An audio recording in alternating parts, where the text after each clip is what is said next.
this is Bill Bruce Jr. from Take This Lollipop and A Million Horror Movies. Don't be scared. You're listening to Then Is Now podcast. Rise and shine, my sinners. When Father Evil starts his day, he gets a little deadly. Deadly Grounds coffee has the richest, smoothest flavor you'll find anywhere. It's sinfully delicious. Once you go deadly, you never go back. Order yours at getdeadly.com. Coffee's so good, it's scary.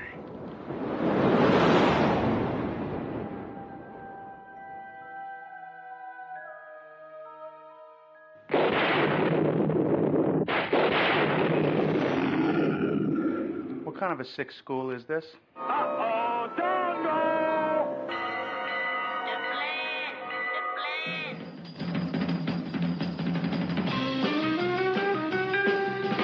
Strange things are afoot at the Circle K. You're gonna need a bigger boat. Surely you can't be serious. I am serious, and don't call me Shirley. You got spunk. I hate spunk. Danger, Will Robinson. Danger. Oh, righty then. How you doing? Back off, man. I'm a scientist. Don't make me angry. You wouldn't like me when I'm angry. Stand off to my little friend! I love the smell of napalm in the morning. What are you people? On dope? Stop whining. I got a trap on deck that can choke a donkey. Who is your daddy? I'm sorry, but all questions must be submitted in writing. I'm sorry, Dave. I'm afraid I can't do that. Can I do that? I'll be back. A dynamite! Show me the money! Don't! Up your nose with your rubber hose. A what? I'm sailing! I'm sailing! Groovy. You want the moon? Just say the word and I'll throw a lasso around it and pull it down. Love means never having to say you're sorry. Here's looking at you, kid. We got no food, we got no jobs, our pets' heads are falling off! Come to the coast and get together, have a few laughs. Hear that, Elizabeth?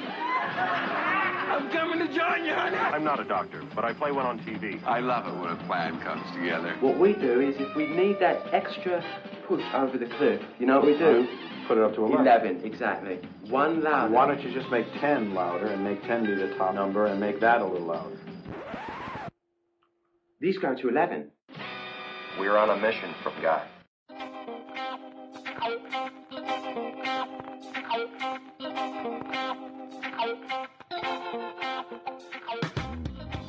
Hello and welcome to another great episode of Then Is Now podcast. I am Re-Gor. And I am Chris Esper. And Then Is Now is the show in which we discuss pop culture of the past and how it relates today, as well as helping people introduce younger folk to all the cool stuff that they may have missed out on. Now, we're changing up the format a bit here, which means you're going to get not only more great interviews and content, but also some great pop culture conversation between me and Chris. So, as always, class is in session. I have a bad feeling about this. How could I possibly be expected to handle school on a day like this? Food fight! Hey, you in my class? I am today. I think you should consider transferring to shop class. Woo! Now, very few students are severely injured in shop class. Bueller. When you were in school, Bueller. did you ever cut class? Bueller. Yeah, I guess I did. Sure, most kids cut classes. Good, sign this. He's sick. I get so lonely when I hear that third attendance bell ring and all my kids are not here. 7 years of college down the drain. Fat, drunk, and stupid is no way to go through life, son. You lack discipline. As long as I'm here, there will be no grades or gold stars or demerits. We're gonna have recess all the time. Woo! Go, play, and have fun now! Okay, so Chris, you've got a lot going on in your work life and other stuff. Can you tell us about what you got going on? Sure. So for one, I have a short film that I have been sort of starting to put on the festival circuit called Undertaker. It was a script written by Chris Salvi, whom, you've interviewed. You've been to his screening, which was a fun day. He had written the script. I directed it, so I had the chance to make that. That film is now making its way to the festival circuit. And so far the reviews have been very good, which has been great. And, I have some little side things I'm doing. I'm trying to, shouldn't even call this a side thing, but I'm trying to write a feature film, trying to get a feature film off the ground. That's the ultimate goal for any director. So yeah, it's kind of what I've been working on, and as well as just trying to get another short project off the ground. I have a couple of documentaries in the works, including one about video stores. It's something that's very nostalgic for me.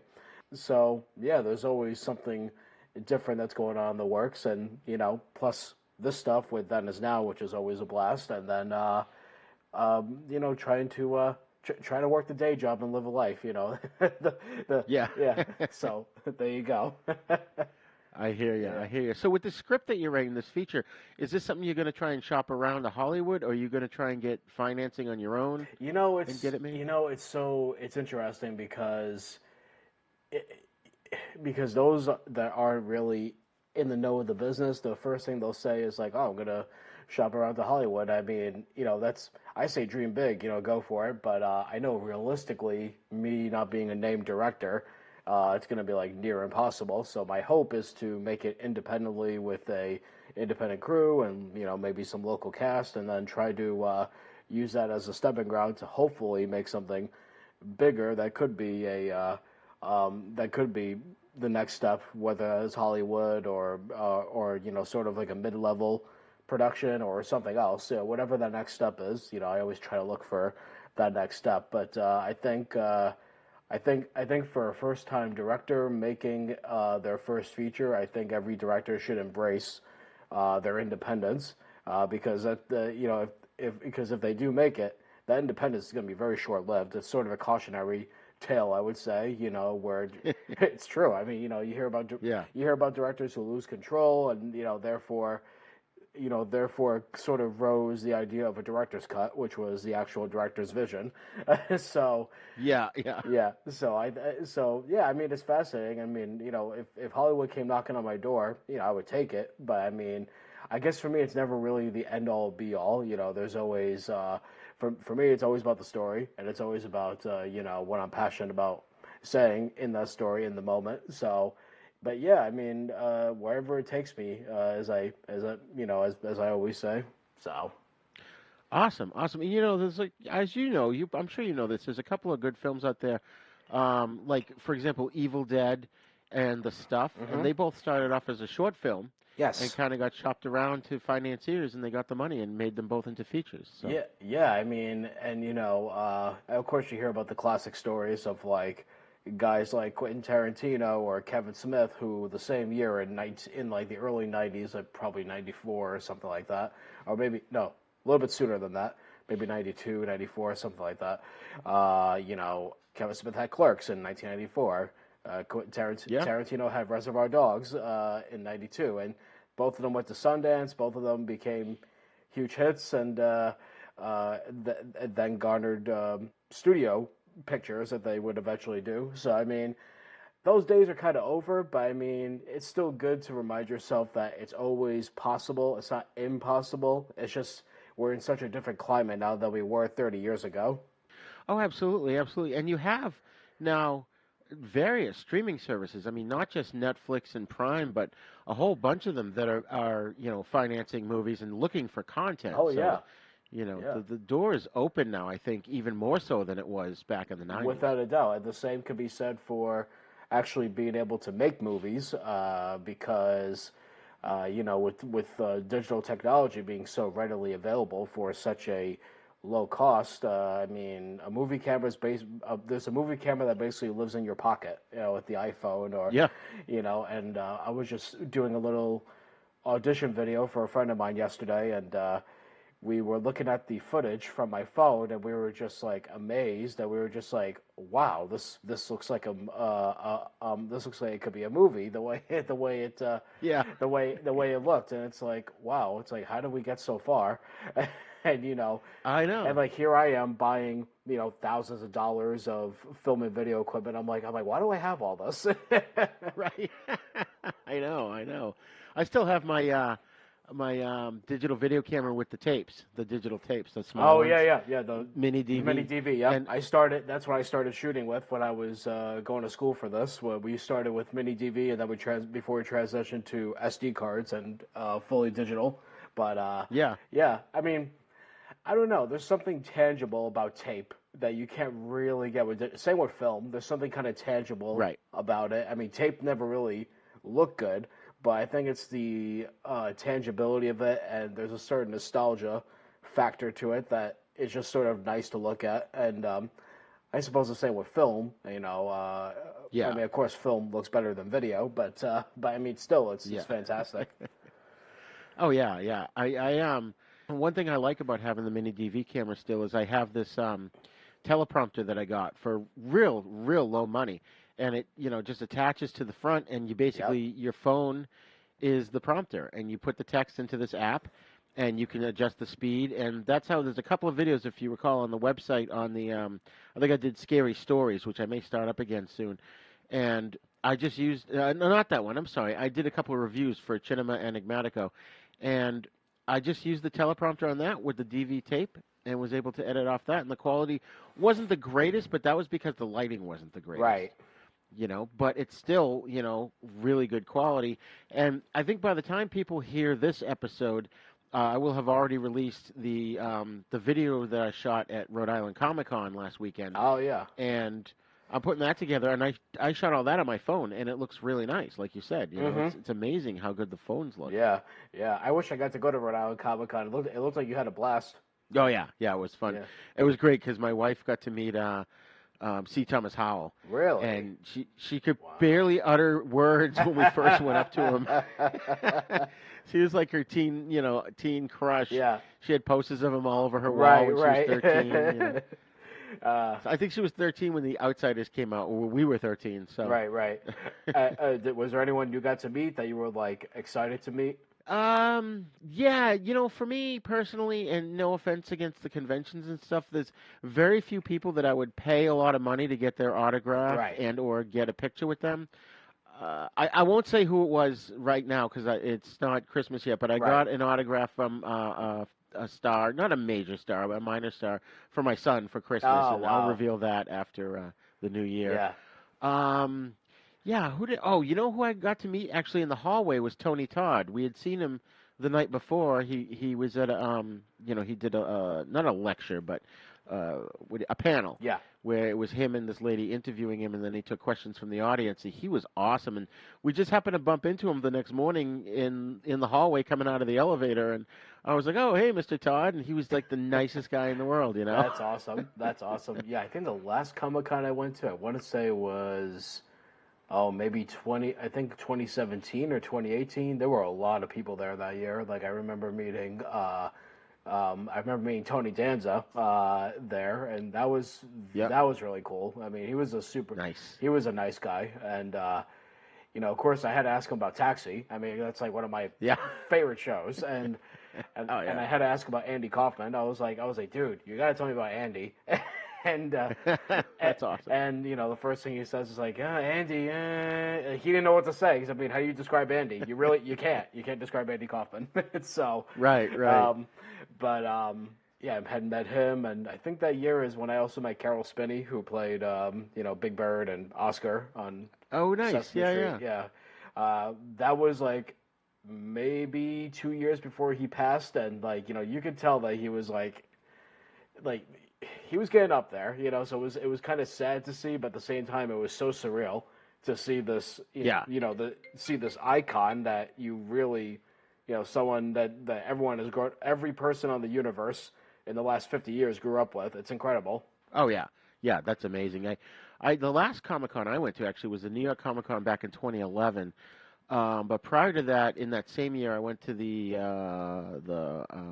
Horror Hound convention in Indianapolis, and I got to meet Joe Bob Briggs. Yeah. And that was a huge thrill for me. It was funny. I kind of did the same thing my wife did when she met C. Thomas Howell. My friend had to sort of just pull me by the hand up to him and introduce me to him.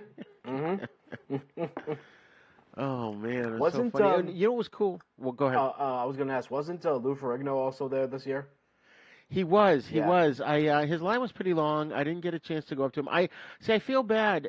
because if I don't want to pay for their autograph, I feel bad going up and just talking to them and then walking away. I did that at a Rock and Shock convention in Worcester a few years back, and I talked to William Catt, and I talked to the guy that played Tommy Jarvis in Friday the 13th Part 6, and you could tell, like, almost in their eyes, they're like, aren't you going to buy anything? Yeah. I remember one year I was waiting online to see, I can't remember who it was now, but I was waiting online to see some particular star, and the next table over, there was somebody else. I want to say he was from... I want to say he was from Battlestar Galactica or something like that. I can't remember now. But anyway, I'm standing in line. There's this table that's next to me that no one is visiting. It's just an empty table. well, I mean, obviously the celebrity is there, but like nobody was in line. Just empty line, nothing. So I'm waiting in line. And the woman running this guy's table, volunteering, turns to me and she goes, "Hey, do you want a picture and autograph?" I'm like, I felt terrible saying no, thank you, but like I didn't know who the hell this guy was. It was just, it was so awkward. That's wicked funny. Yeah. I'm just like, no thanks. I know. I feel like I'm gonna get back into the convention circuit again. I feel like the Comic-Cons are a little more. Like, they got all these rules, like you can't take pictures, you can't do this, you can't do that, and all that stuff. And it's like, I like the I don't know what the word is for it, but the less attended, I guess, the smaller conventions is probably the word I'm looking for, because they're more intimate. And like when I met Joe Bob Briggs, you could just walk right up to him and talk to him. You didn't have to buy something from him or feel bad that you didn't. Yeah. You know who else was like that? Oddly enough, was Paul Rubens when he had a table at Rhode Island ComiCon one year. He was like, yeah, no, don't worry about it. Like he would go out of his way into the line to say hello to people and shake hands. It was really nice. Oh, that's awesome. Yeah, that's so cool. Yeah. It was cool too. Well, I'll say one last thing about the Rhode Island ComiCon. And by the way, folks, if you hadn't had a chance, we have some special stuff that we can't put out publicly, but it's on our Patreon. So don't forget to go to patreon.com/ThenIsNowPodcast, and you'll get some extra cool, fun stuff that happened at Rhode Island ComiCon. But when we talked to C. Thomas Howell, like my wife knew him right from The Outsiders, so like his first movie or whatever. Mm-hmm. And I didn't really know who he was until he was in The Hitcher. So I told him that, and he started telling us what a difficult shoot it was. I thought it was really intriguing. Yeah. So we got to get him on the show, man. He seemed real personable. Yeah. So I feel like a lot of people that you meet at these conventions, they usually like when you bring up something that not everyone else is going to bring up, like not the same exact thing, but something that's like outside the realm of what they're used to hearing about. It's interesting how much they appreciate that. I remember. I think so. One of the years I went to Rhode Island ComiCon, I met a guy by the name of Tim Rose, and Tim Rose is a puppeteer. He did a lot. He did a lot of the creatures in Return of the Jedi and a couple of the other Star Wars movies. But the one movie I brought up to him because I loved as a kid was Return to Oz. No one else was come. Oh yeah. No one else was come up to him about that. He played in that movie. He had operated TikTok, the mechanical character. I guess sort of equates to Tin Man, as it were. But anyway, and that was a movie I watched over and over again as a kid. Granted, I was terrified of it, as most kids were, because that was when you compare it to the original Wizard of Oz, it's not the same movie whatsoever. And right. But anyway, so I went up to him, and here I am with my DVD of Return to Oz, and he looks at me, and just goes, and he looked at me with big eyes and was like, "You're the only person that's come up to me about this." I'm like, and he's saying it in a good way because everyone has come up about Star Wars and about some of the obvious ones. So he was really happy to see someone actually love Return to Oz. I was like, "That's awesome. That's great." That's so cool. Yeah, that's the thing is, there's certain, we had that with Dee Wallace where everyone's asked her about E.T. and the Howling, but you asked her about Invisible Mom, that was so cool. Probably not her most proudest moment in her filmography, but I mean, I liked it.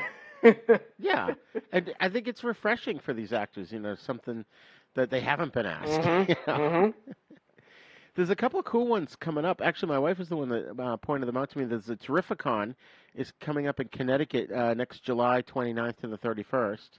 Yeah. That's in 2022. And actually, there's a couple of actors that I want to see there, one of which is a guy named Sean Kanan, who was on General Hospital and Bold and the Beautiful, and he's been on the show. Yeah. We interviewed him about his career and his book. Right. And so I'm dying to meet him in person. And then the other one is, it's the Connecticut Horror Fest, which is, I can't tell if it's September or December. It's cut off here, but it's coming up on my computer. But that looks good. I'm really dying to get to a horror convention again because those are fun. Yeah, for those sure. Those are more intimate, you know. Mm-hmm. September 16th to the 17th of 2022. That's awesome. So, and that's only 2 days, so that's probably going to be real intimate. So yeah. Oh man, I love stuff like that. Just want to let the folks know, we talk about pop culture here, and obviously the conversation we just had about conventions factors into that.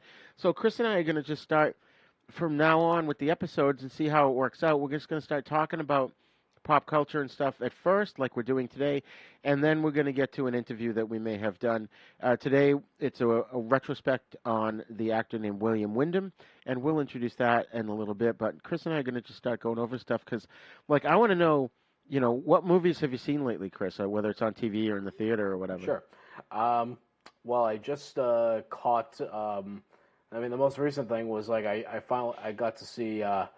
Unfortunately, not in the theater like I wanted to, but I saw it on demand. I saw Rocky vs. Drago, the new director's cut of Rocky 4.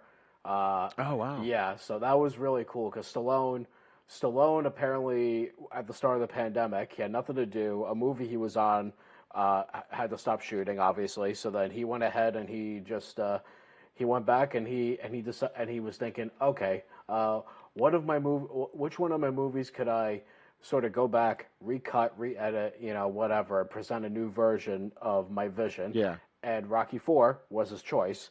And I could sort of understand why that is. I mean, it was the most popular of the series. It's the number one grossing one of the series, I think.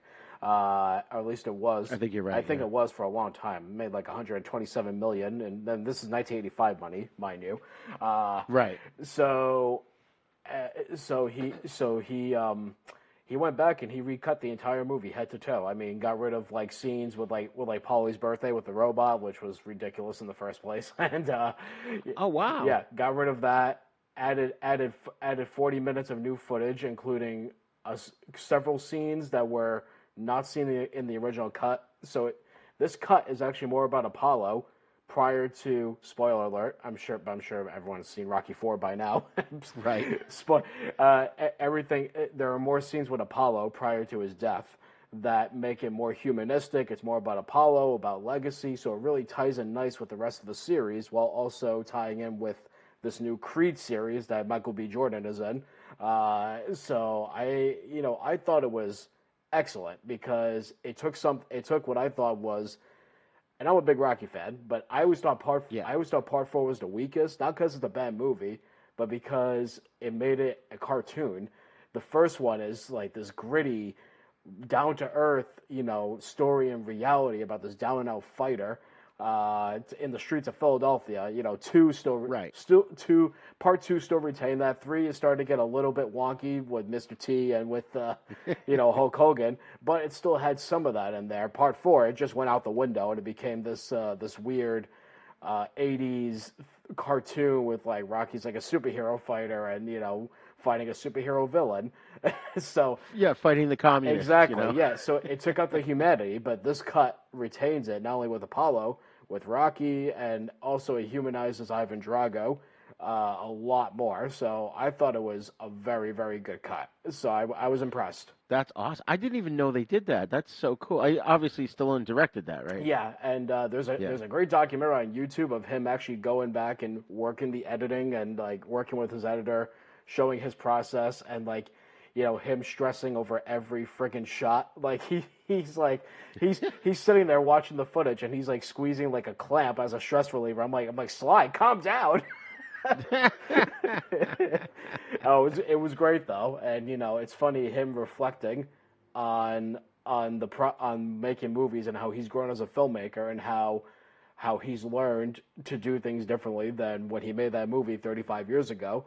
So you can tell he's very reflective on the process, and he says something very interesting where he says something that's like kind of poetic in a weird way, where he says something to the effect of, he goes, re-editing this movie, like imagine if you could go back and re-edit your life, where you could go back and take out that thing that you never wanted to happen. I'm like, holy shit. Like, I mean, that's like, it's so true though. That's awesome. I got to see that. Like I said, I had no idea Yeah. they did that. Did that get a theatrical release at all? It got a one-day theatrical release through Phantom Events. It was like a one-day screening on November 11th, and then it went straight to on demand. So now it's like on Amazon Prime and Tubi, things. Oh wow! Yeah. It's really good. I was impressed. Oh, I'm adding that to my list. I got to definitely check that out because I do love the Rocky movies. I think Rocky 5 is the weakest of them all. I think it's an awful film. Oh yeah. Many would agree with you, and it's easy to see. It's easy to see why it is one of the weaker ones. I agree. Yeah, although I, in all fairness, I will probably go back and revisit it just to see if my opinion holds up or not. Yeah. But I liked Rocky 1 through 4. I agree though, like they got weirder and more cartoonish as they went on. I did like the other sequels though, Rocky Balboa. Yes. Yep. And then what was it after that? Was Creed 1 and 2? Creed 1 and 2. Yep. And then there's supposed to be a third one. I don't think Rocky's actually going to be in 3 though. Not sure why, but nonetheless, and Michael B. Jordan is directing, so that's going to be cool. I'm looking forward to that. Oh, cool. Yeah. I just saw a video recently where Stallone was showing us some behind the scenes on a fight scene from the new Expendables movie. Oh, really? And it was great. And he was going around showing how they were going to film it and how all the steps they were taking for safety. Yep. And all that stuff. Mm-hmm. And that was really good. If you get a chance, I think it's on YouTube. I forget specifically what it was called, but I think he's coming back with another Expendables, from what I heard. So that's what it's from. Oh, okay. It's from the new one. Okay. Yeah. Gotcha. Yeah. So, I got a chance. Now I'm trying to remember what movie we saw in the theater. My wife and I went to see a movie in the theater, and then we came home and we still wanted to watch another one, so we watched *Malignant*. Have you seen that one yet? No, I haven't seen that one yet. I heard about it. Oh, yeah. Dude, James Wan directed that. Yeah. And I'm not going to tell you anything about it except for the fact that the first 2/3 is a nice slow burn build up, and the last third is batshit crazy. Oh, really? And I fucking love batshit crazy movies. Mm-hmm. Yeah. Yep. I did not see it coming. I know there are some people who said, "Oh, I saw that coming," but I still loved it. But yep. I highly recommend that. That's awesome. We did get a chance to see Halloween Kills in the theater. That was so good. Was it? Yeah, I have to catch up on that too. Yeah. There's a couple others out there that I haven't seen yet. I haven't had a chance to see the new Bond film, No Time to Die. Yeah, I haven't either. I still have to see the new Ghostbusters. That's tomorrow. Yes, that's tomorrow. I think I'm going next weekend. My son's coming up for the weekend, so we're going to go and see that. We may try and go time it right and go see that, and then sneak into No Time to Die afterwards if we have time. That's awesome. It's always great when you can do the double feature. Yeah. Oh yeah. Yep. Did that one time when I was. I guess Cuffs came out in the 90s with Christian Slater, right? Which one? Cuffs? Yes. Yep. Okay, so I was with some friends. I guess we were in our 20s, and we went and saw a movie, and it was like 11 o'clock at night, and we were like, hey, Cuffs is just starting. So we just slipped in and watched that movie. It must have been because we were tired, but we laughed so hard from beginning to end. That's awesome. Oh, man. But I've been binging on a bunch of... Ever since we started doing the October shows, I was binging on just... I've been looking for gory, scary 70s horror films. And one of the things, as you know, and maybe the audience knows too, on Facebook, I have a page called Retro TV Guide Scans and Vintage Newspaper Ads. Mm-hmm. And I was like deep in that. If you haven't had a chance, folks, check it out, because for the month of October, I went back to October of 1970, and I found as many cool, not only movie ads, but ads for Halloween stuff, ads for parties, articles about Halloween, just all kinds of stuff. And so every day I posted like, I don't know, anywhere from 12 to 20 of them. And, you know, I really love doing that. And more lately I've been getting into digging deeper into these things. And there's different topics I'll mention later on in the show. But I keep finding movies that I've never heard of. And my parents took me to every friggin' movie, whether it was rated R or not. We saw almost everything, and I'm going, why didn't I see that movie? Why did I not? I saw that. Why did I not see that one? Yeah. So part of it was probably it didn't play in the area because I grew up north of Boston, and not everything plays everywhere. Right. Sometimes they're re-released with a different name. Yeah. So I just been going through it. And Tubi, you mentioned Tubi.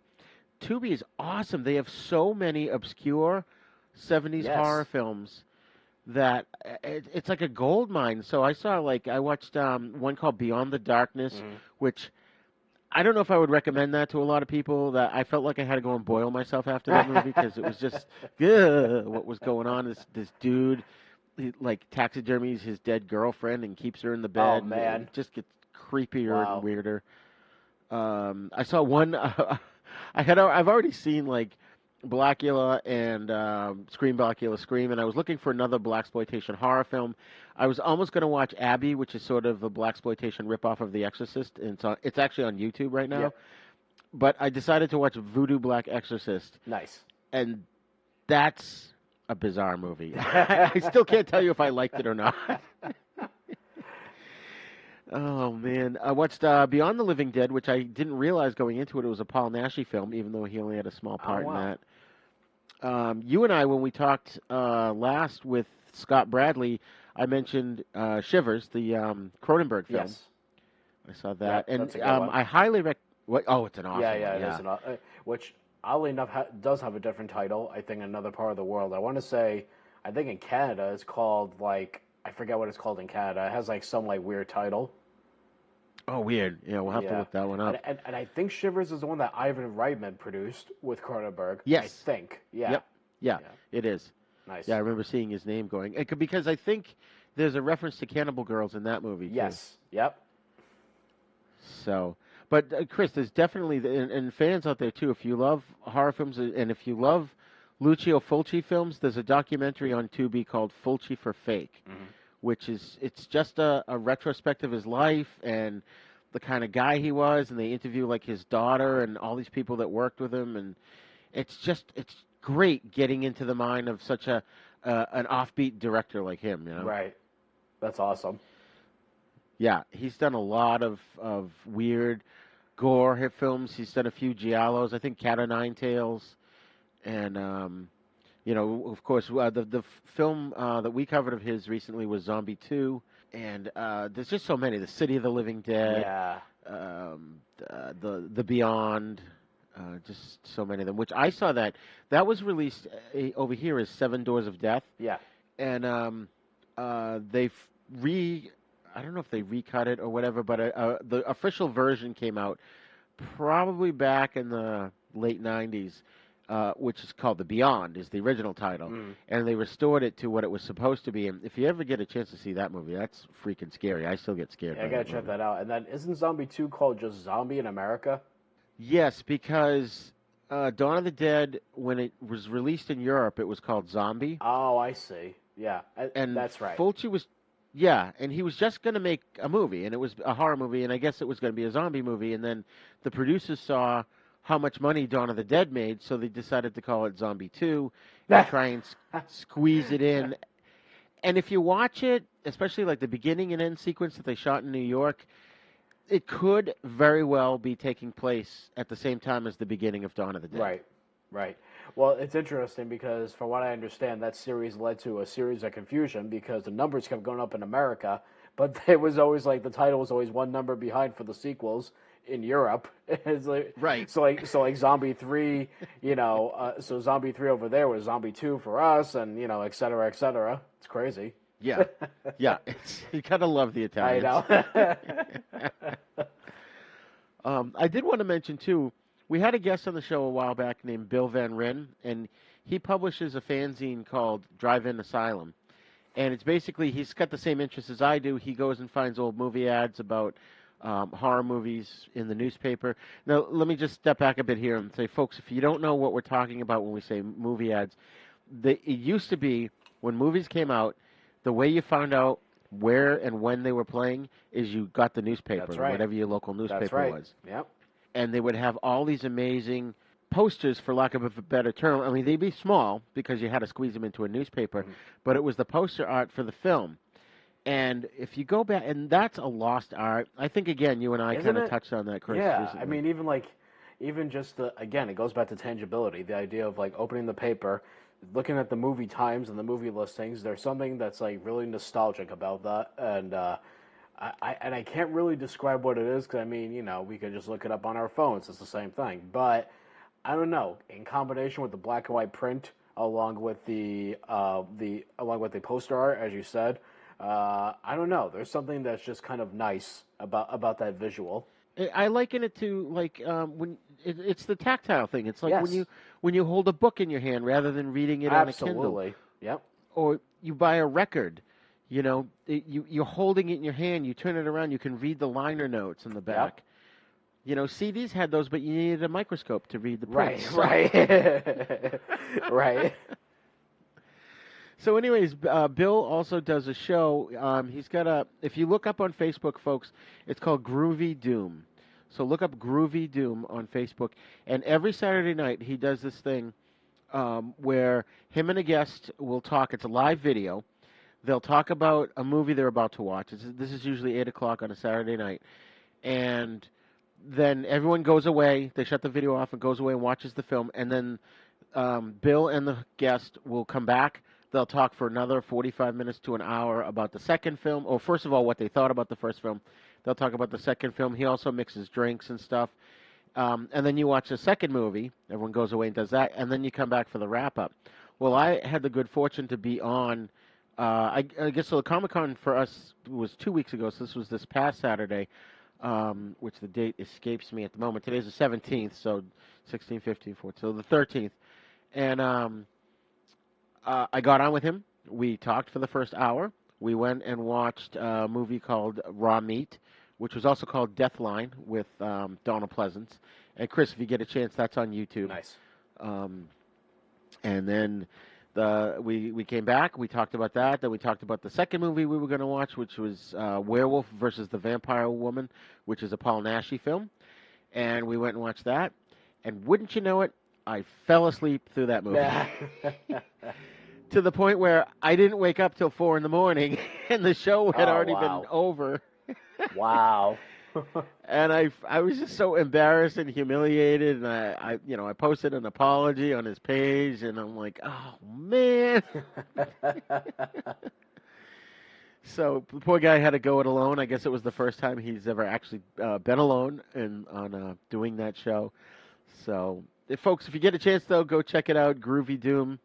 Like I said, we did Raw Meat, and he did Werewolf versus the Vampire Woman.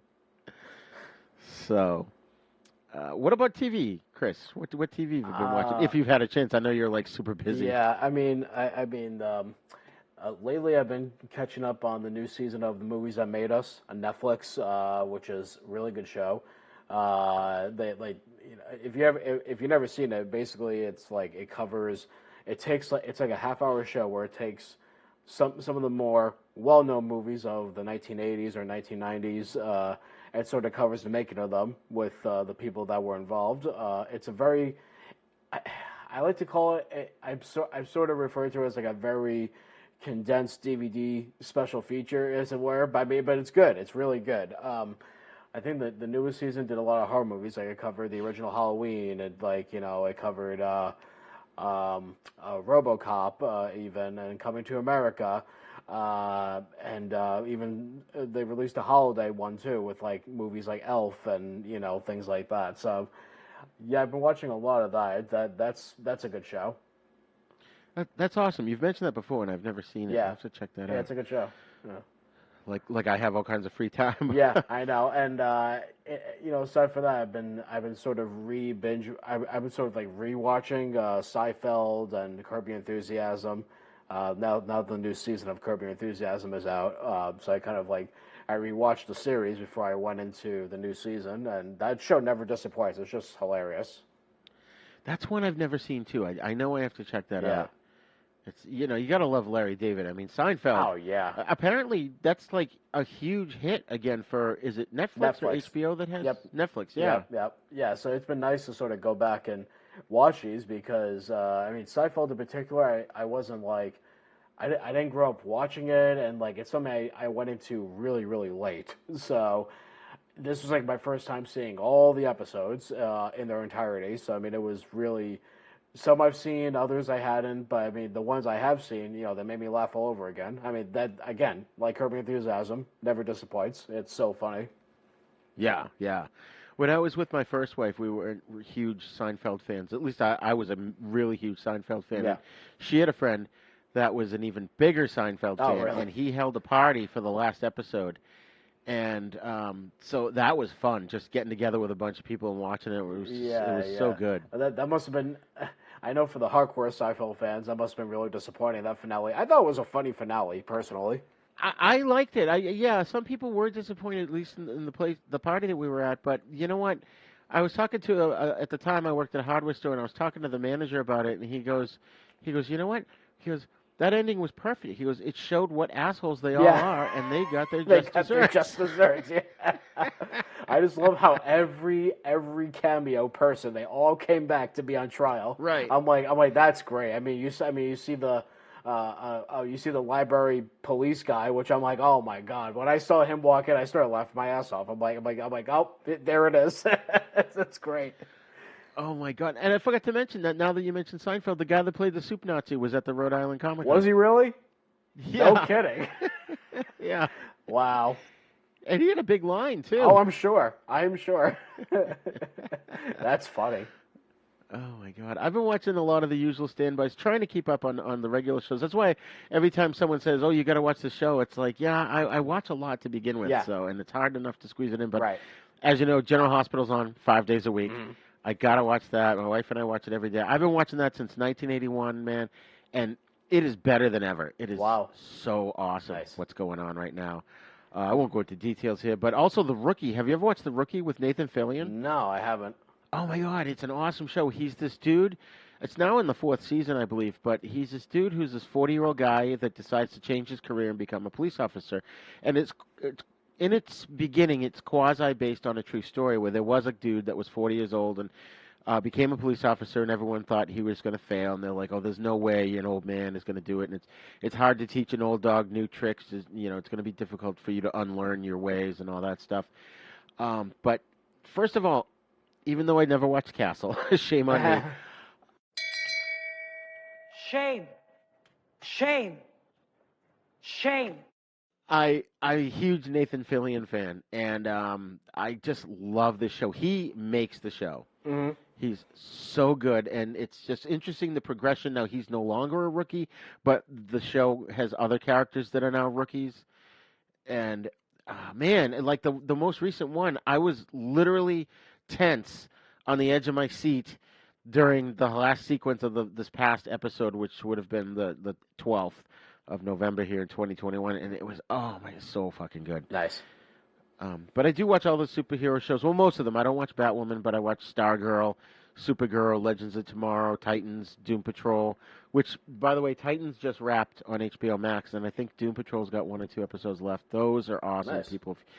If you haven't seen them, the CW shows are really good, and then the Titans and Doom Patrol are on HBO Max, and those are rated R superhero shows. Wow.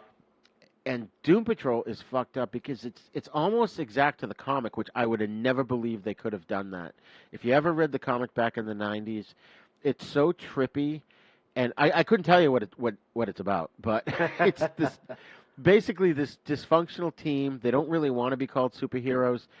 Everybody's broken. There's something, everybody's got some major issue.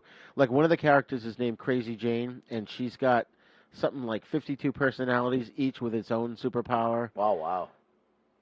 Robot Man is this dude who, it's actually played by Brendan Fraser, and he's by far one of the, actually they're all really great, but he's one of the best characters on the show. Yeah. And he's basically this brain in this robot body, and he's trying to deal with all that shit, and it's incredible. It's well worth checking out. If you watch any of them, if you like something that's offbeat, Doom Patrol is really good. If you want just some really gritty superhero stuff that's rated R level, watch Titans, because it's basically the Teen Titans grown up. Nice. And then the last superhero show I'll mention was that The Flash. Mm-hmm. just started the 8th season. We don't know if it's going to be the last. It may very well be. And it just started last night. I've watched the first 20 minutes so far, and I'm going to finish it after we do this recording. But that show is really good, too. And then there's a couple my wife and I keep saying we have to catch up on. We have to catch up on the new Handmaid's Tale, and we need to finish the second season of The Boys because the third one's coming out. Jensen Ackles is going to be on it. And there's one really good one on Hulu. If you've ever had a chance to check it out, Chris, you would really like this one. I think I mentioned it before. It's called Only Murders in the House, I think is the name of it. Yeah. It's with Steve Martin, Martin Short, and Selena Gomez. Oh, wow. And, yeah, they all live in this apartment building, and they all end up sort of bumping into each other and realizing that they are all into true crime and they all listen to the same podcast. And there's a murder in the apartment building, so they decide to create their own podcast to try and solve the murder. That's genius. Yeah, it's so good, and it's so good to see Steve Martin and Martin Short again. Yeah, no kidding. I saw them. I saw them do a show together live in Boston one year. Oh wow. Yeah. They did like some show where they show like retrospectives of like the movies that they've done and like, you know, telling jokes and doing songs together. It was incredible.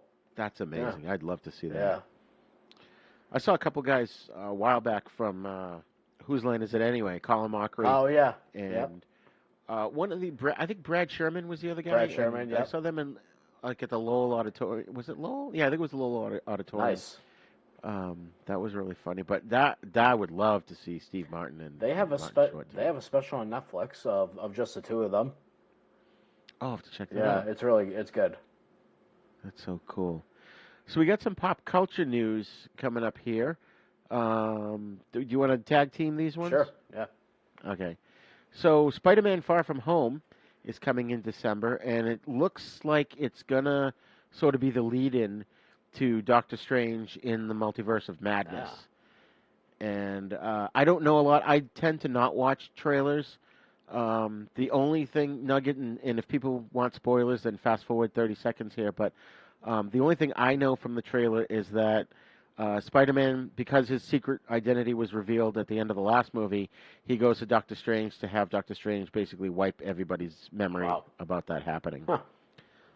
So beyond that, I know nothing about it. Although I did like there was some Doctor Strange interaction in Shang-Chi, Master of Kung Fu, that new movie that came out. Or no, it was Shang-Chi and the Legend of the Ten Rings. So nice.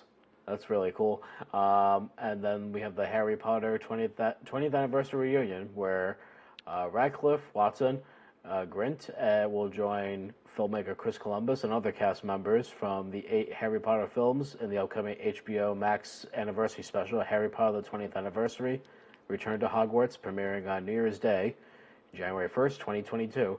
Can't say I'm the biggest Harry Potter fan, but I mean, that's amazing, though, that it's gone this long. I remember seeing the first movie in theaters, and I think I owned it for a while, but I never like really got into the books or really saw the other movies. I think I saw 1 and 2. After that, I just kind of stopped caring. Wasn't really my thing. I don't know. I mean, people love it, which is great. So it's funny because when the first 2 or 3 came out, I just was like, same. I was like, I didn't care. I'm like, I didn't go see them. Yeah. I'm like, it was a kid thing or something. And a buddy of mine, who's a couple years older than me, actually, was like, no, dude, you gotta see this. And I think it was around the time the 4th one was coming out. So he sat me down, and I think at the time we rented the first 3, and I was like, all right, I liked them. I liked them a lot. So we went and saw the 4th one, and that's actually my favorite now. Nice. Which is, I think, 3rd one's Prisoner of Azkaban, the 4th one is Goblet of Fire. Wait, no, Goblet of Fire might be not my favorite one. The one after that might be, I forget. But anyways, yes, Order of the Phoenix is the next one. That's my favorite.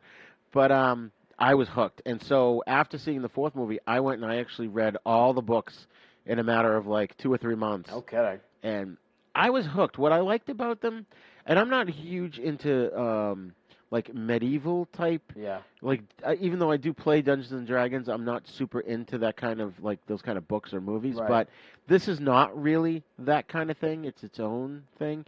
And one thing I liked about the books was I was very surprised at how well J.K. Rowling, a female author, was able to get into the head of a teenage boy.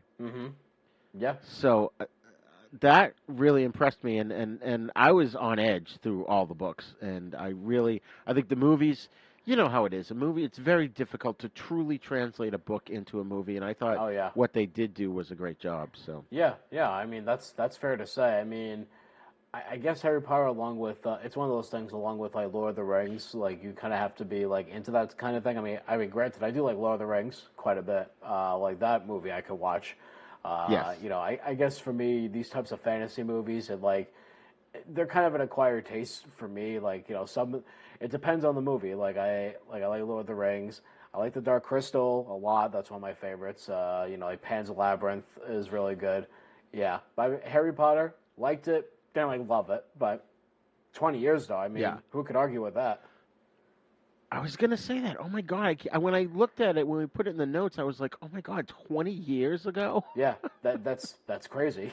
Oh my god, they're gonna come out with their walkers and wands. Honest to God, yeah. I was a kid when the first movie came out. I was like 12 years old, so. Wow. Yeah. Yeah. That's crazy. I was 31.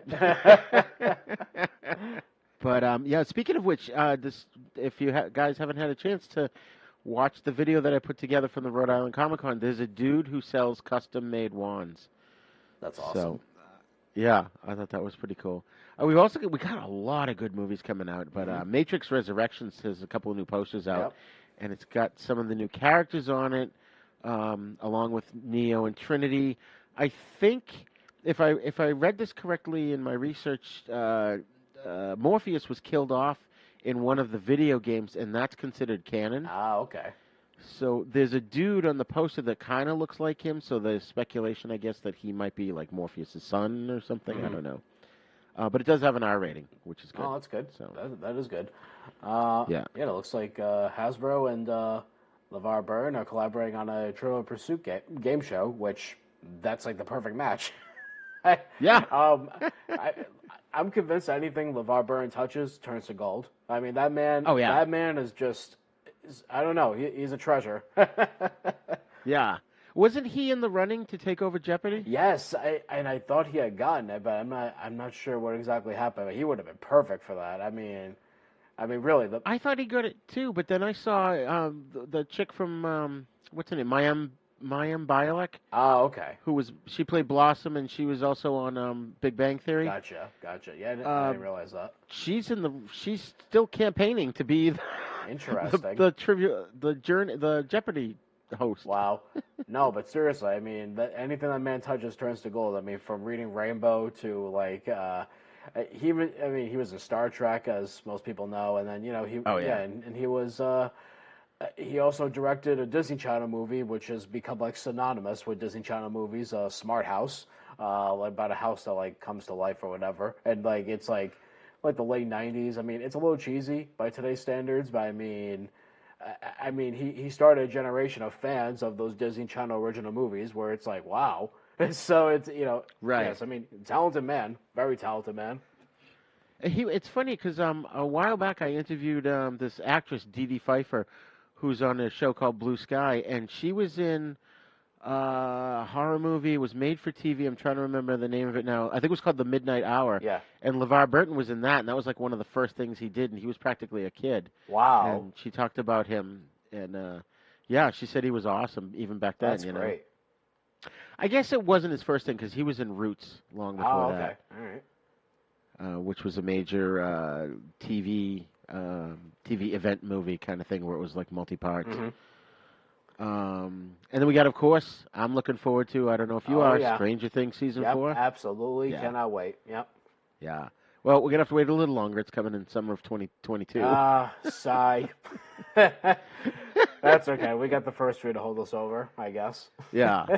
Which, one of the panels that we went to at the Rhode Island ComiCon was the kid who plays Dustin. Oh, no kidding.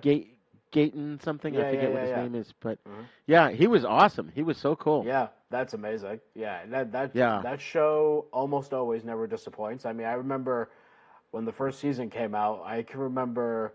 I can remember I was working from home that day, and I don't think I did a single bit of work that day. I was glued to the television. Like just a whole day was wasted. It was like I see myself watching the first episode like I don't know 9 o'clock in the morning. I figured I was like yeah, all right, yeah, I'll kill an hour before I have to start work. Next thing I know, it's 5 o'clock in the afternoon. I'm like, oh my god, what the hell just happened? Where'd the day go? Where'd the day go? I know. Which reminds me, there's another show. It's not as good, but it's sort of like I would call it Stranger Things Light because it's very kid-friendly. Not that it's made for kids, but it's not as dark as Stranger Things. It's called Lock and Key. Oh, I heard of that. Which, yeah, the little kid from that was also at the Comic-Con. Oh, everything, cool. all roads seem to lead back to the Rhode Island ComiC-Con. But yeah. That just restarted, got a new season already. And yeah. I recommend that if you get a chance to check that one out. It's a very unique idea, and I believe it's based on a comic book, too. Nice. But the thing about Stranger Things that I love is that not only is the story great and the acting great and the cast is great, but they really capture the feel of the 80s, and it just sends me back to my teenage years, Yeah. Well, even as someone that wasn't really that wasn't around in the 80s, like I can still identify with that nostalgia. Having grown up with a lot of the movies that this references, I could sort of identify with it. So it was really cool. And again, going back, and again another connection. I love that one episode where they're dressed up as Ghostbusters, and now one of the kids is in this new Ghostbusters movie. So it's like that's right. Yeah, it's like it's all coming together. And there is something sort of about the show that is very Ghostbusters-esque, along with Goonies, of course. Everyone has said Explorers and E.T. and so many others. So it's like, and it's amazing because a network, all the networks. All the television networks, they turned them down when they were pitching the show. Only Netflix wanted them, so Netflix really struck gold with it. Oh yeah, I can't believe networks turned it down. I'm glad they did because the networks I think got away with a lot more stuff than you probably could get away with on a network. Yeah, totally. So I'm going to speed things up a little bit here because I want to get to our interview that we have. But there are a bunch of 4K Ultra HD versions. Which, first of all. Now, Chris, obviously you work in film and video and that sort of thing. Is there really a need for 4K? Do we really need to see every zit and pockmark on the actor's face? Do you need to? No, but is it nice to see? It depends on what you're into. I shoot in 4K a lot when I do my things. So it's more of like a cinematography quality thing. But in terms of like. But 4K, I don't really have a problem with. It's what I'm seeing these days, where like there are cameras now being introduced in the market that shoot 8K. Oh my god! Yeah, and then there's one that just came out from Blackmagic that shoots 12K, which I think is absolutely ridiculous because, because the thing is like because a buddy of mine, he was thinking about actually putting a credit down on it and buying it. I'm like, dude. When are you ever gonna showcase a 12K image in a cinema or on the television screen? We're not even there yet. It's like movie theaters are still showing 2K, and televisions, depending on what you have, you could get 4K on a 4K TV, but most people still have HD TVs where they show 1080p television. So do you need it? No, not really, but it's more like a nice to have kind of thing. I don't know. So it's like, it's really interesting.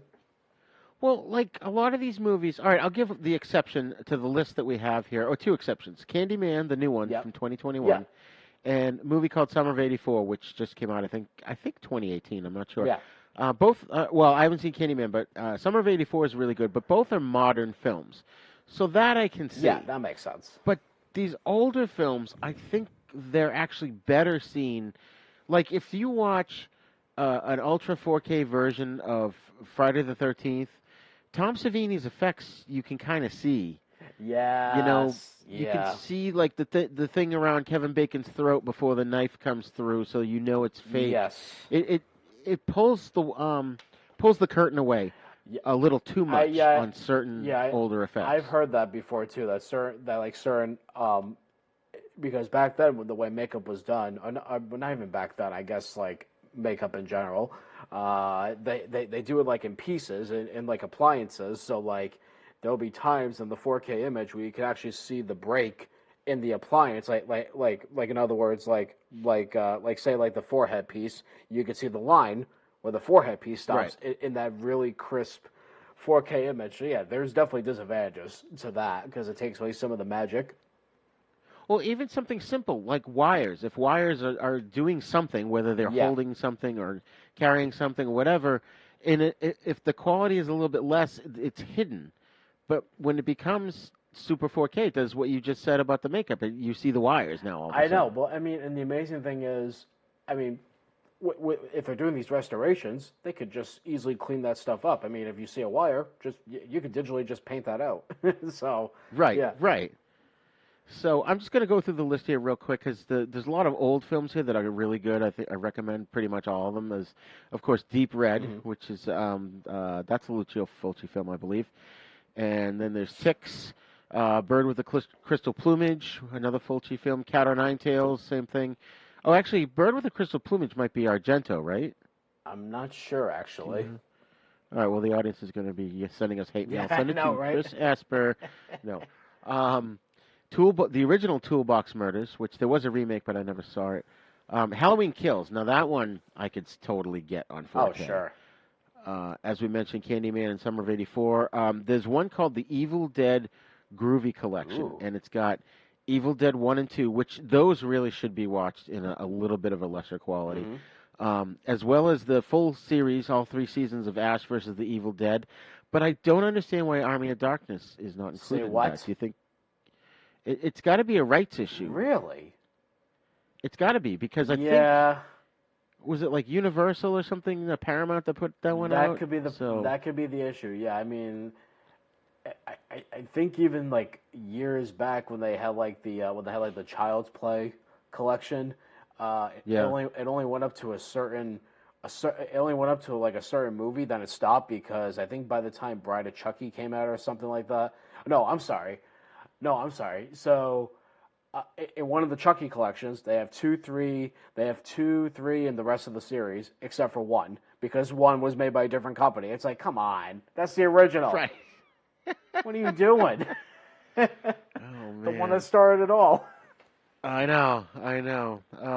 Another one coming up is Blood for Dracula, which is also known as Andy Warhol's Dracula. Yeah. That one's got Udo Kier in it. That's a really wacky movie. And then, of course, now, Chris, you and I are no strangers to the Universal Classic Monsters, and there's this one coming out called the Universal Classic Monsters Icons of Horror Collection. The only thing, and I neglected to put this in the notes, the only thing I didn't really care about for this is that it's only got Dracula, Frankenstein, the Wolfman, the Invisible Man. It's like it doesn't have any of the sequels, unless they're planning on pputting out another edition of Icons of Horror with the subsequent sequels. Maybe they'll put out 2 or 3 more, get people to buy them. But I highly recommend that people go out and check those out. So I was going to go into some upcoming stuff, but I think we'll save that. Well, I will mention one thing. We've got our next Patreon interview, I believe, is in your lap, right? Our Ed Charlak interview? Yes. Yep. So, folks, that'll be coming out on Patreon. So don't forget to go to havenpodcasts.com. Click on our Patreon link and help support the show, because it costs money, people, to put this show on the air. And also our TeePublic, where you can get some cool swag, and our Retro TV Guides page, which has, like I said, has a lot of cool stuff. I got some new stuff I'm diving into, and I won't go into it now. I did promise at the beginning that I would, but you know what? We'll save it for next episode. So, folks, I'm going to say this, and I felt bad. I apologize to you, Chris, at the time, but the scheduling didn't work out for you. Yeah. I interviewed this lady, Jenna Frisbee, and she's basically putting together a series of documentaries about this character actor named William Windom. And if you haven't, I'm sure you've seen him. If you've ever watched The Murder, She Wrote, he was in almost every episode of that. So we're going to play the interview right now, and then Chris and I will come back and wrap things up. Hi, this is Re-Gor, host of Then Is Now podcast and The East Meets the West. I just wanted to say thank you to all of our Patreon subscribers. We appreciate your support as we grow the audience for our shows.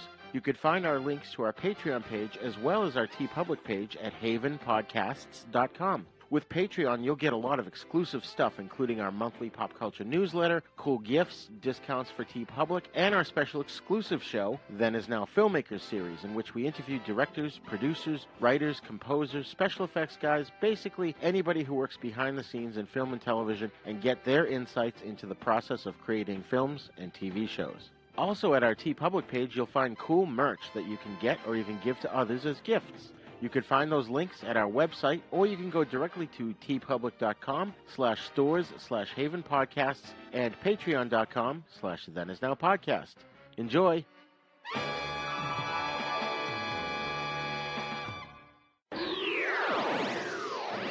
Folks, joining me today is a fascinating woman who is a lifelong TV fanatic that was also once a food scientist, massage therapist, and two-time Emmy-nominated Boston TV news producer.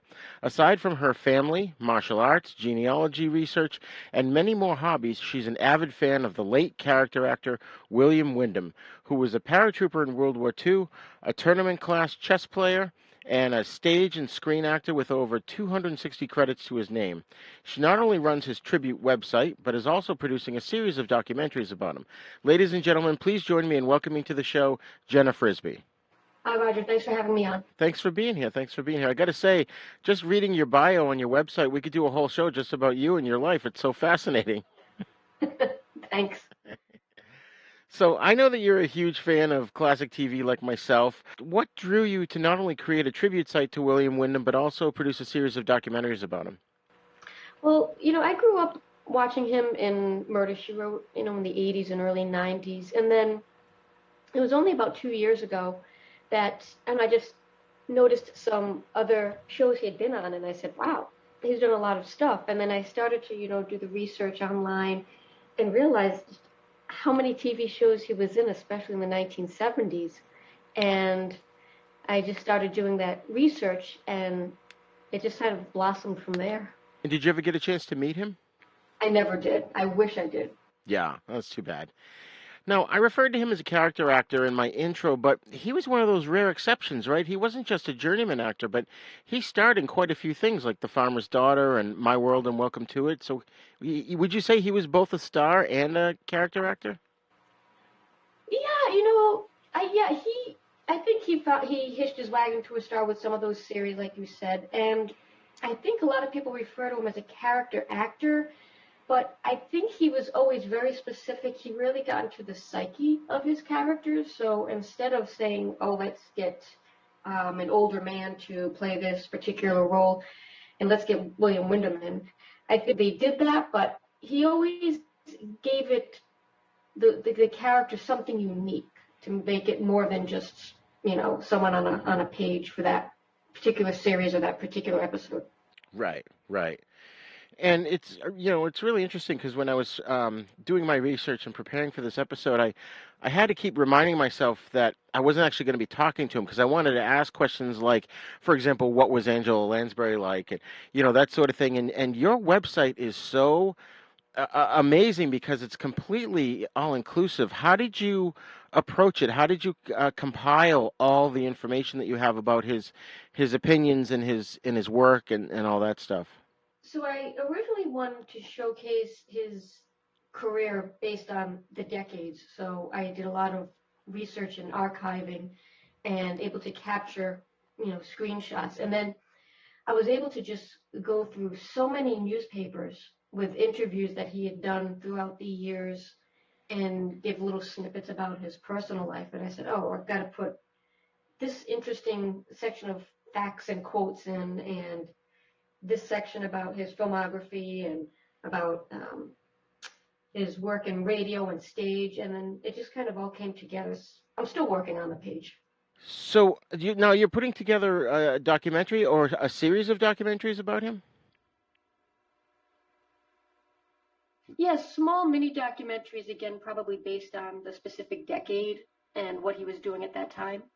Okay. Where do you plan on releasing these? Are they just going to go to YouTube, or are you looking at doing something on Netflix or, streaming service? Right now, I'll probably keep it small and on YouTube, and then maybe see if it gets any sort of interest, and see if I can kind of explore it deeper. Okay. Because there's so much out there about them. Right, right. And so, in order to put together the website and the documentary, did you have to get permission from his family in order to do that? No, I didn't. It's more dealing with copyright holdings for the videos and things like that, and the films, but no, really no permission from his relatives or his estate, anything like that. Okay. And so you were a TV producer in Boston, right? Just outside of Boston, in Rhode Island, but we were part of the Boston news market. Oh, okay, okay, that's cool because I grew up just north of Boston. Um, did you draw on whether it be experience and or like connections that you had in the working in television to sort of help you guide this documentary? Not really. I've been out of the business for a while now, and I think I'm just using my experience working to put together an enjoyable documentary, but it's hard to make the connections now because it's been so long. Right, right, right. I could see that. It's funny. I always thought of as a kid, William Windom sort of reminded me as a cross between Kevin McCarthy and a young Raymond Burr. Yeah, I can see that. And it's just amazing how all encompassing your website is. How long did it take you to? Oh, you said it's still a work in progress, right? Yeah, pretty much as I find new stuff almost, every month or so. And how I don't know if I already asked you this, but how long have you been working on it? Since about March of 2020. Wow. Okay, that's not bad. That's not too bad. So, tell us a little bit about William. He was born in 1923, and give us a little bit of history on him. Didn't he have an ancestor that was like worked for President Garfield or something? He did. So his birthday is coming up in a few days on September 28th, and his great-grandfather, whom he was named after, was a congressman and then later a senator from Minnesota, and then worked as the Secretary of the Treasury under two presidents. And it's interesting that Bill's big acting break came in the 1960s to play a Minnesota congressman on the TV show The Farmer's Daughter. Yeah, he was an incredibly smart man. Even as a child, there's a famous story that went around where when he was in kindergarten, he drove the teacher crazy, and she said to get him out of her hair, she promoted him to the first grade. Wow. Wow. I had a question when he was in France. He was he was in Biarritz, I think. Is that how you pronounce it? Yes. Biarritz. And there's a quote by him I found in an article where he said, we had heard that actresses had round heels. What does that mean? To be gentle, it's another word for saying they were easy. Oh, so okay. That's why he decided to become an actor. He figured, well, maybe I can get the. Okay, wow. I was really honestly thinking about the shape of the shoe. I'm like, oh, is there a difference between like a stiletto versus a round heel? He's quoted as saying he was most proud of his Richard III performance that he did there. Is that correct? Yes. So he had tried out for the play and it goofed around, and they kicked him out of the audition.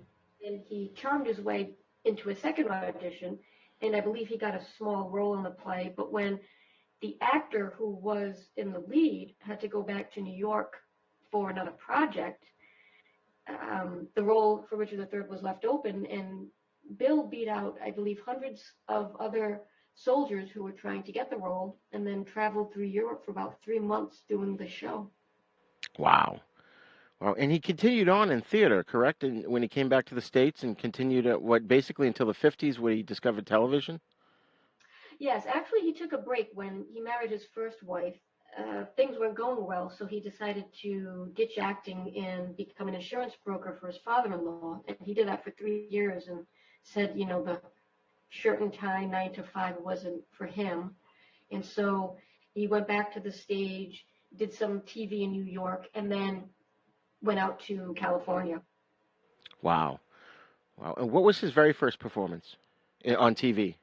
On TV, that was actually 1949 in New York. He was doing I apologize. He was doing Romeo and Juliet at Fordham University, and I guess they came to the producers and asked if they would be willing to do the show live for NBC, and Bill was actually doing Romeo at the time, but they had switched it and they put Kevin McCarthy, the actor, Oh, interesting. from the first Body Snatchers, to be Romeo, and Bill played Tybalt, and that was in 1949.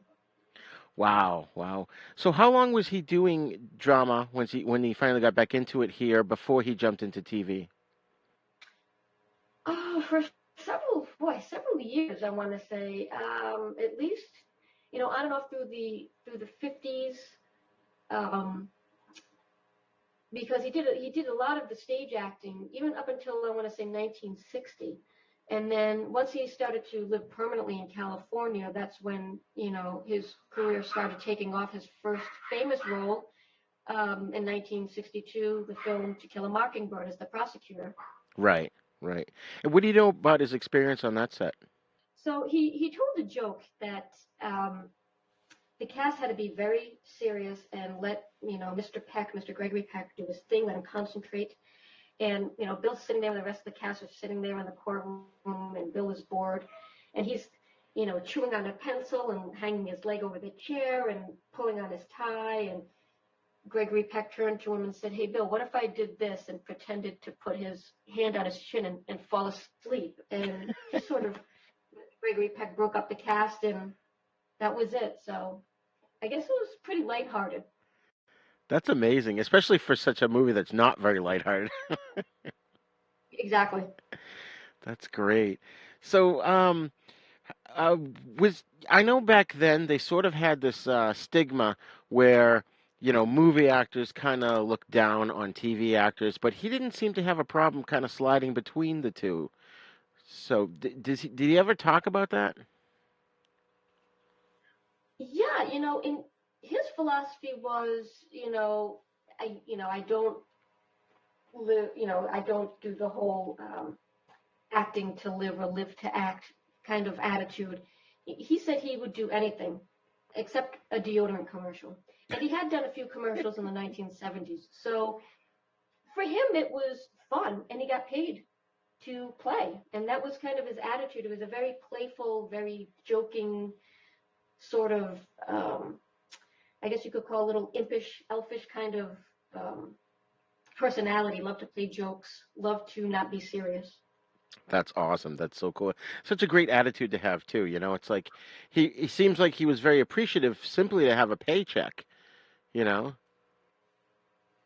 He used to joke about having, to pay child support and alimony and stuff like that. So a paycheck was good. And, he never really demanded that he wanted to star in something. He was just happy to act. Right. Right. And how many times was he married? He was married 5 times. 5 times. Wow. That's more than what I thought. That's crazy. Yes, 5 times and 4 children. But then his last marriage, though, lasted 37 years. Is that correct? Yes. Wow. His wife, he had met his wife in 1974, and on the set of a TV movie he was doing. Which movie? It was called it was a TV movie called The Day the Earth Moved, and it was about it was kind of odd premise, but it was about 2 helicopter pilots who have a special camera that they can take photos of the land below them, but when the photos develop, it shows the future, I guess, and it showed that a fault line was about to open up in this small town, and so they have to convince the town to escape before it's too late. Oh, wow. That's crazy. And it's funny because that sounds very Twilight Zone-esque, and well, I think it was him and Inger Stevens were both together in 2 Twilight Zone episodes, correct? Actually, they did separate ones. Inger did one about the hitchhiker, and Bill did 2 separate ones Five Characters in Search of an Exit, Right. and Miniatures. Okay, okay. I thought she was in that. Does he have any? Did he have any memories of those, especially Five Characters in Search of an Exit? I love that one. It's in my top 10 Twilight Zone favorites. Yeah, he told a funny joke about that. So the art department had to make these mask replicas of all the actors' heads for the final shot in the episode. And I guess for his character, they made two of them. And the studio gave it to him to keep. And so he and a friend took these two heads, and he, for some reason, decided to play a joke, take a photo of himself lying on the ground with one of the heads stuck in his shirt, so it looked like he was two-headed, and the other head sticking out of his fly, and taking pictures, and he joked that it ended up on someone's Christmas card. That's awesome. That's so cool. Oh man, he was in a lot of shows. Just where he appeared multiple times, sometimes as different characters.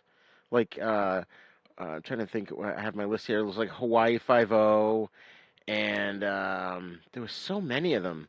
I'm looking for my list here. Oh, Mission Impossible, The Invaders, The Virginian, and of course Murder She Wrote. I got confused in my research too because on Murder She Wrote, I thought he just played the doctor, but he also played the sheriff at first. Is that correct? It wasn't a sheriff. It was one of the characters in the season 1 episode where Jessica's investigating a murder, and in a small town, I think in Wyoming, and he played an attorney in the small town and was part of one of the suspects on the list. And then I guess the crew liked him so much, and one of their main characters was leaving the show, and I guess they asked him to come along and become the new member of Cabot Cove, where Jessica lived. Oh, okay, okay. And what did he say, if anything, about his experiences on Murder She Wrote? You don't see too much of of him talking about Murder She Wrote from what I've come across, but he always seemed to had a lot of respect for Angela Lansbury, who had a lot of respect for her cast and crew members, and made sure everyone was treated with respect and treated very well. And I just think he did a great job of taking the character of the doctor and kind of making it his own as time went on. Because in the beginning he was sort of, I think, just playing around with it, and then as time went on, he created the sort of down-Easter accent and that curmudgeon kind of attitude that made it sort of lovable. Right, that's great. And it's funny because is that the show? I believe that's the show where he was on the most, correct? Yes, I think just under Angela Lansbury, he appeared. He was the most regular character to appear on the show the most. Wow. Wow, that's funny. So I just wanted to jump back a little bit here and ask you about the 1970 show where he starred in My World and Welcome to It. Can you tell us about that and maybe how that came about for him? So that's interesting. Actually,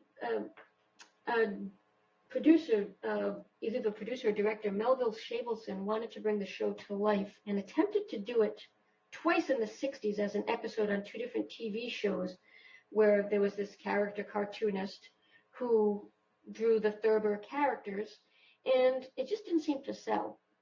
But Shavelson didn't give up. He wanted to bring this again on television, so he tried in 1969. And the Sheldon Leonard was the producer who did a lot of great shows, the Dick Van Dyke Show, Andy Griffith Show. So he had, a great knowledge of producing these terrific shows with a great cast. And he was doing a show that wasn't very popular called My Friend Tony, and Bill Windom was a guest star on it. And for some reason, I guess Leonard remembered him and the way he played in this particular episode, and asked Bill to do My World and Welcome to It. And Bill just, I think, fell right into the character and made it work so well that he eventually traveled the country and to Europe and Hong Kong doing stage shows of it, one-man shows. Wow. And he won an Emmy for his performance on My World and Welcome to It, correct? Yes, he did. When he was in the running, he joked that what actor wouldn't want to win the Emmy when asked, would you like to really win the Emmy? He really wanted it. And then he won it, and the show had been canceled. So he made a joke about that on the Emmys that, he had a tuxedo, he wasn't a drinker, and he was willing to travel. So he was asking for a job in his acceptance speech. And he felt very dejected because he had this award, but he had no job. And then years later, he said, the award really meant nothing. And in fact, he used it as a doorstop for his dressing room at one point. Oh, geez. That's too bad. I actually thought he was being funny when you said he was asking for a job. That's too bad. Especially someone of his caliber. He really just holds his own. I mean, he is one of those character actors, those journeyman actors that you remember when you watch it, especially starring in his own show. And My World and Welcome to It was sort of innovative and ahead of its time, wasn't it?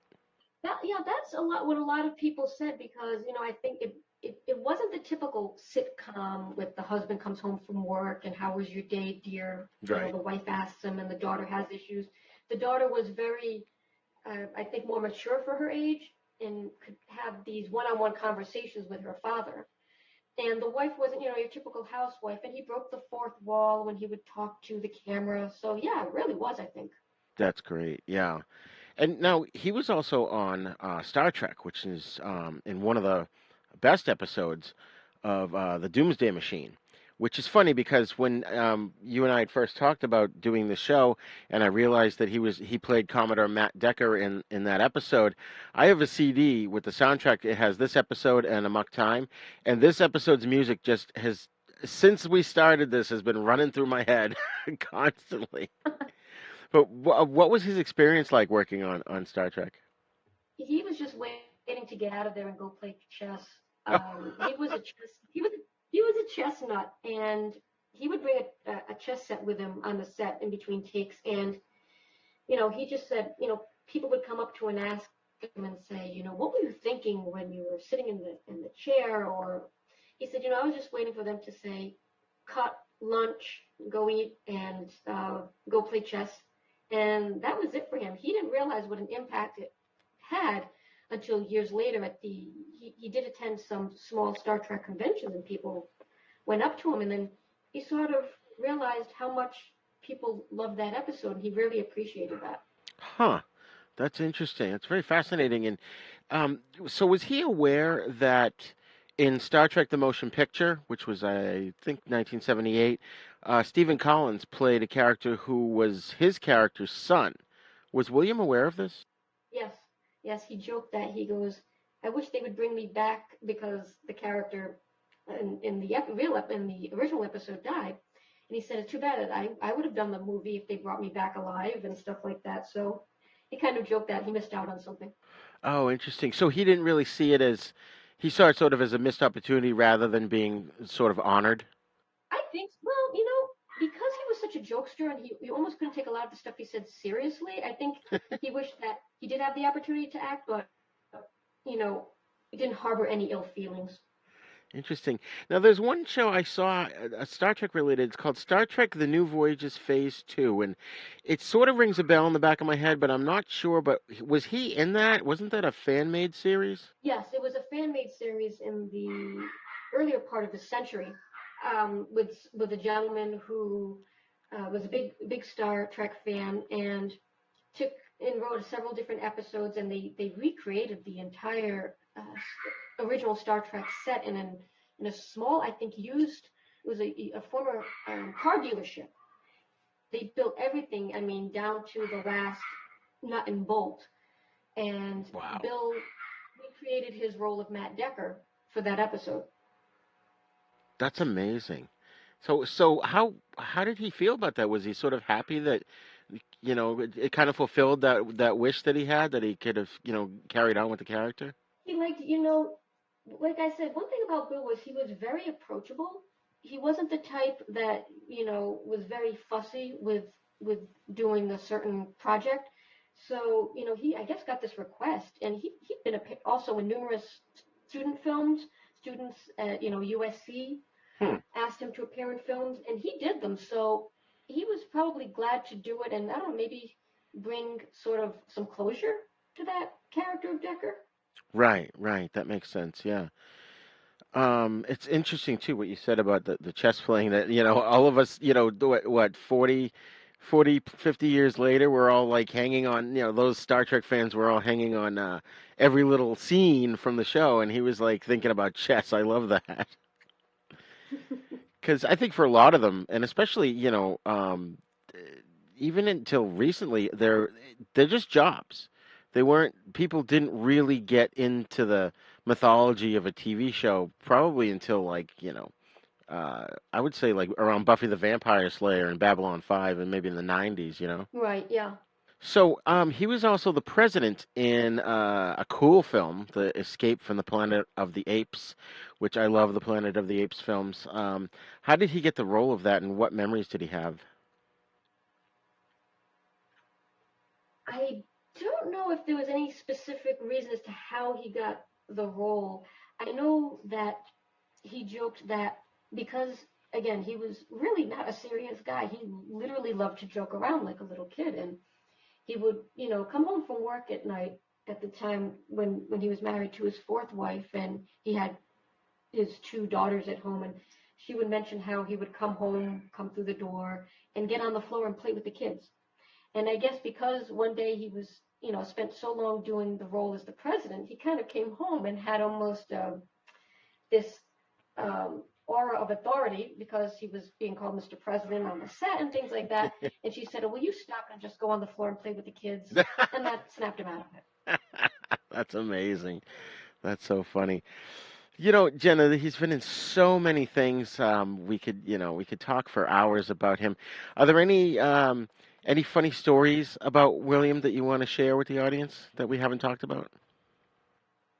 Oh God, there was so many, stuff he either did on the set or stuff he did. I think one odd one that he had told, and I'm assuming he was being serious about this, was there was one role he wanted in a movie in the late 50s, early 60s, and he told a group of acting students that he wanted it so badly that it was a World War II picture, and he wrote a letter to the producer, and he said he wrapped the note around an inert grenade and mailed it out in an envelope, and didn't get any role in the film, but I think raised some eyebrows, especially with the secretary. So I guess people, if you're looking for a part, don't send a letter wrapped around a fake grenade. Right. It's probably not going to do you any good. That's great. Oh man. So is there a target date for releasing your documentaries? Not yet. I'm still doing some pre-production work on it and trying to land some more interviews for the specific segments. Cool, cool. I noticed a lot of your information on your website came from interviews also. Who have you been interviewing, if you could tell us about William's life? So far, I've interviewed former child actor Mickey Sholdar, who played his son in The Farmer's Daughter, his oldest son, Glenn Morley's son, Stephen, in the show. And Mickey had somewhat of a successful career as a child actor. And then I also spoke with actress Rosemary Forsythe, who appeared in the TV show pilot Is There a Doctor in the House with Him? That was a pilot show for 1971 that also co-starred Margaret Hamilton and unfortunately never sold. So I spoke with them, and they shared some great memories. That's great. That's great. Good for you. This is awesome. It seems like such an undertaking, but it's just so worth it. We love these kind of character actors on the show here. We love talking about them, and I'm so glad you came on the show. I can't thank you enough for coming on and sharing this with us. Will you come back when you're premiering the documentaries? Oh, absolutely. Thank you so much for having me. It was a lot of fun. Excellent. Excellent. No problem. Thank you. So, Chris, once again, I apologize that the scheduling didn't work out. But what did you think of the discussion about William Windom? Well, that was really cool. I mean, and I can't say I was very familiar with him, so it was nice to hear, I guess, someone who's a fan of him and also dedicate pieces of work to him. I mean, for example, so first of all, I thought it was really cool that she was a producer both in Boston and as well as Rhode Island. You know, us being from New England, I was like, oh, that's really neat. Because I had never heard of her. So, I mean, now I'm personally curious to check out more about that. I mean, and some of the stories were great. Like, I love the story. I love the story she told about the saying that he had about girls being easy with the shoe. The round shoe. The round shoe. That's what it was. I'm like that. I never heard. That's funny. Yeah. I never heard of it either. I must have sounded so naive on the show. Yeah. And she explained it. She was like, "Oh no, it meant that women were easy." And I'm like, "Oh, okay." Oh man, yeah, and he was Commodore Decker on the Star Trek episode. I said the name in the interview, but I forgot now what it was. It was the Doomsday Machine. That's the one. And the character is the father of Stephen Collins's character in the original Star Trek the motion picture film. So I thought that was pretty cool how he was kind of part of the Star Trek universe, and kind of wished they were able to bring him back. He just sounded like a very down to earth kind of guy. That he just acted because he loved it. He didn't care if he was going to be a star. He didn't care if he made a ton of money. Yeah. You know, so you gotta love stuff like that. Oh yeah, for sure. And well, it's also a testament to that when he wins the Emmy and a show is canceled. I think was that the story? Something like that. Yes. Yeah. Yeah. So hearing that story and how he didn't really care about the award. He's wanted to work. Yeah. And it's gotta really sort of be bittersweet winning the award and then your show is canceled. You know. Right. Yeah. And I think she even said that he didn't have anything lined up, obviously, because he was doing the show. So he was kind of like his thank you speech was like pitching himself to try and get hired to again. Get work. Oh man! So folks, we hope you enjoyed that interview, and please see if you can find stuff that he's been in. He's just so good, and we'll keep you posted when the documentaries come out, and we'll have her back on the show, Jenna.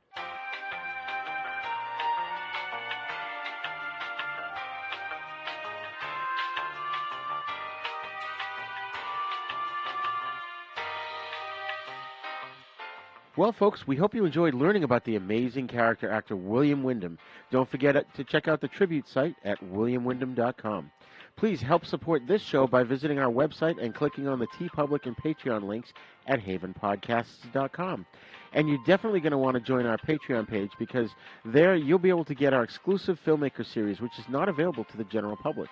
You can listen to our show at our website, where you'll also find other fun stuff, including our sister show, The East Beats the West, in which we discuss Shaw Brothers films and spaghetti western movies. Then Is Now Podcast is a proud member of the Dorkening Podcast Network, so please visit thedorkening.com and check out all the other cool shows there. You can send us your feedback at thenisnow42@gmail.com, and you can join the community at Facebook and talk pop culture with other like-minded people. Just go to Facebook and search for Then Is Now Podcast page and group. And Then Is Now is on YouTube, so please visit us there at youtube.com/user/UncleDeath1.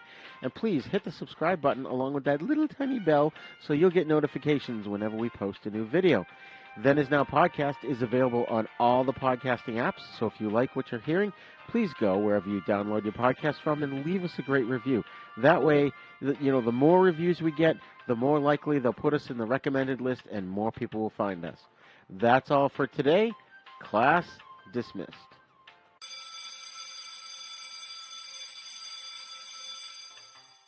The Is Now podcast is intended for entertainment, educational, and informational purposes only.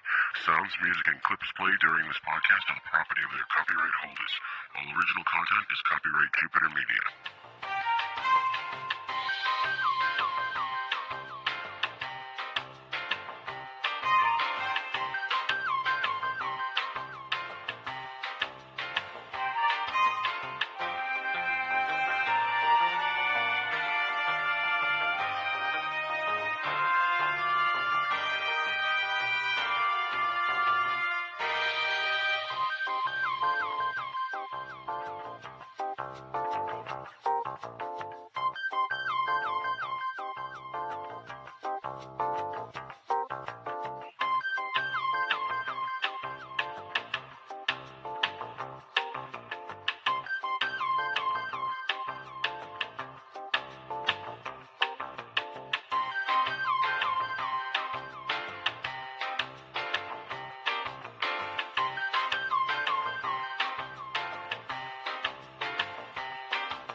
For more shows like the one you just heard, check out the Dorkening Podcast Network at thedorkening.com.